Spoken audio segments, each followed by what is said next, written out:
Today, folks, I actually sold my V&Q, my Vanguard Real Estate US ETF, in favor of another interest rate recovery play based on one of your recommendations from my live stream last night that we're going to talk about in this video, along with a few other interest rate recovery plays, some dividend stocks. Now, I did buy a tech stock today, which I'll share with you in later videos, so subscribe for that update. But I want to roll back, take a look at this, because if you bought stocks a month ago, you're probably feeling a little bit of pain. If you were picking up the dips last week, which, I didn't have enough capital to buy those dips as aggressively as some of you may have, but congrats if you had some liquid cash and you had your trigger finger ready to go and you picked up some of those dips. And today we're kind of getting caught in a flat line, a bit of a channel here as the markets kind of decide where they want to go, what they want to do, with Nvidia popping off, heading into its earnings. As mentioned, I think there's going to be some earnings hype around this. If earnings come in beating expectations, we could see quite a bit of a recovery in Nvidia. I'm kind of excited for those earnings. I'm not really playing it, but I've been debating it. I have a little gambling addict on my shoulder,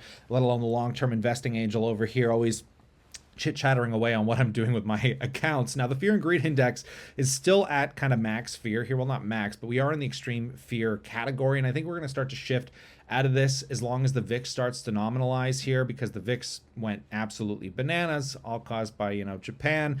Their currency exploded on their interest rate hikes, caused a lot of, I think, margin call events. There's a lot of weird stuff going on a global economic scale. These can be known as black swan events. Nobody can really predict these. I'm not trying to play these, but I do appreciate the opportunity to buy stocks at discounts, and there are some discounts panning out there. So we'll see. The VIX is still unusually high, so we'll see if we can start to get back to a more nominal level as time goes on, which hopefully happens and the markets start to figure themselves out. Though we're still on the backdrop of some fear with the recessions around the corner, and a lot of people are pointing to trends that really aren't your friends right now, and that is the unemployment that is rising, but as mentioned, is still at historically low levels. Same thing with obviously, like, default rates are still historically low, and actually to some points are downtrending, especially with, I think, residential, like normal people's mortgages in the States. They've actually been in a really good area, so we're not really sure where we're going, but higher interest rates tend to and always have led to recessions. I mean, there's been no time in human history where interest rates have went up this dramatically without causing a recession. This could be the first soft landing in history, but we need to get there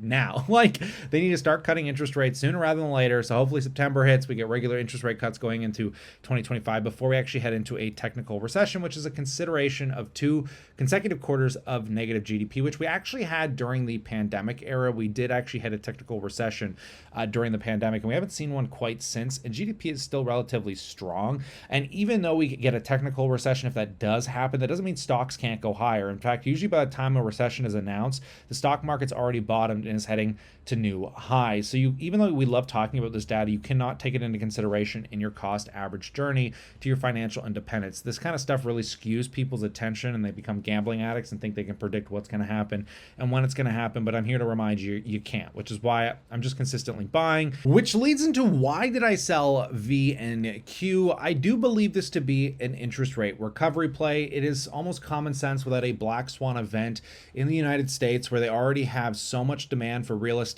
They are lacking supply, where when interest rates come down, not only will cash flow increase, but the demand will become even bigger as people now have more access to real estate, because they can get easier approval on mortgages at lower rates. However, when one of you recommended an ETF on my live stream yesterday, I was doing some comparables and asking myself, if I'm going to build these into bigger positions, where would I rather have my money placed in the next, 3 to 5 years, considering I already have a huge chunk of capital tied up in real estate today, physical real estate, right? Which should also see some benefit, hopefully. But as we can see with V&Q, before we look at that ETF that I kind of transitioned and traded this for, it hasn't done anything for about a decade, which again, I think is suppressed. I think it is trading undervalued to some extent, and we haven't seen a lot of dividend growth. Why is that? Well, we have to understand that this is a market cap weighted ETF. So over time, as cloud computing stocks that are, REIT oriented start to take over maybe some other REITs, like retail REITs that might pay higher yields,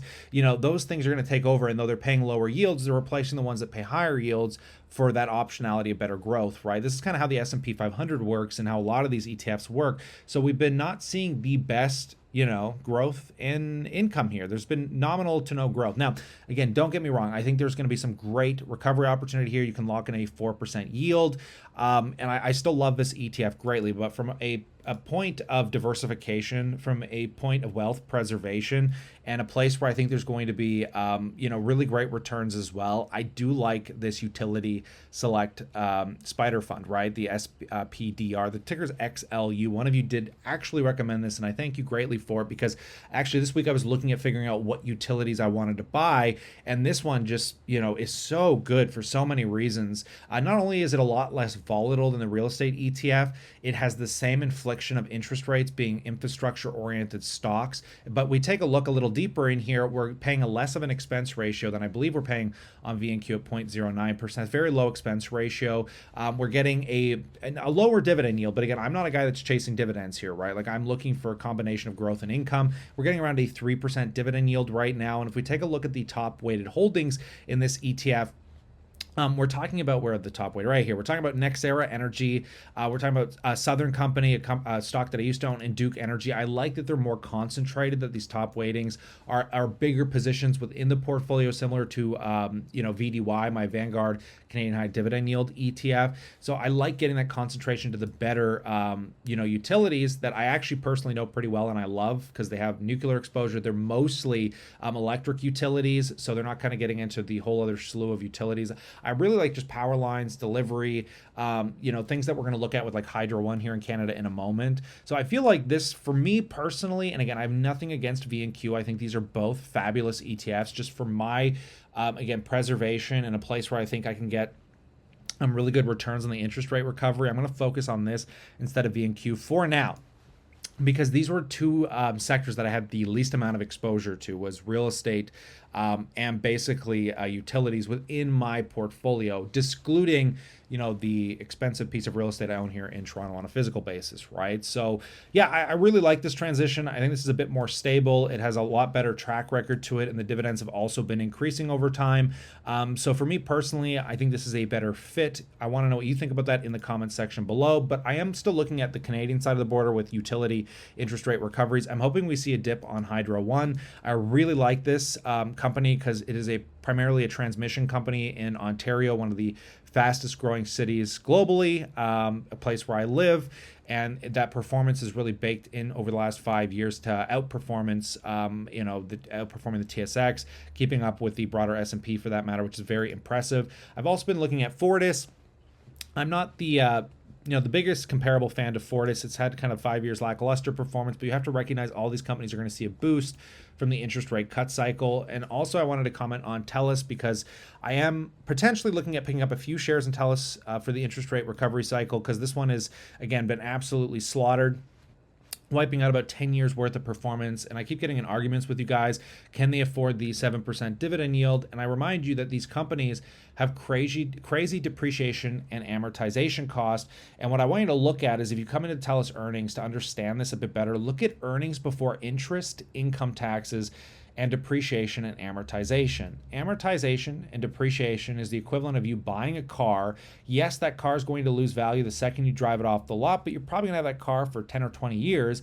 And over that 10 or 20 years, it's gonna continue to depreciate in value, but it's gonna continue to generate you the same income at your job. You paid it for it once, but it's generating you income, taking you to work every day. That income does not change, but you can write off that income, that cash flow, against the devaluing of the vehicle.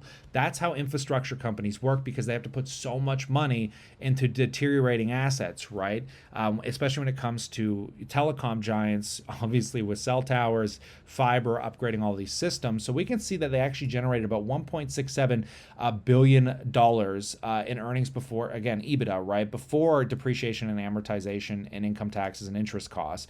And currently their dividend at about 39 cents, if you times that by their common weighted outstanding shares, about 1.48 billion, I think that comes out to about around 575-ish, around 575 million dollars for the quarter, right? So they can definitely afford the dividend with $1.67 billion, right? But again, keep in mind their interest expenses right now are about 350 million for the 3-month ending. This is going to deteriorate and start returning to the earnings per share, I think, as interest rate cuts continue here in Canada, and we're talking about probably about $1.4 billion in interest right now, that if we see even interest rates over the next year or two drop by 50%, back down to a more nominal 2.5-3% range, I mean, we could see savings here of up to again, $600 million. I mean, we could see this start hitting the bottom line again over a year. That should offer some more earnings growth that will start recovering the stock from the suppressed level that we're sitting at, right? So again, you do not want to just trust the free cash flow, because free cash flow doesn't take into consideration the insane depreciation cost, which they've been depreciating like, $1 billion of assets. So just keep that in mind with all these utilities, all these infrastructure plays, and all these interest rate recovery plays, right? So again, I am just playing the middle field here. I am looking at tech stocks that are trading at discounts that I picked up today. I'm looking at some other stocks, and I'm always buying, but I'd love to know what you think in that comment section below.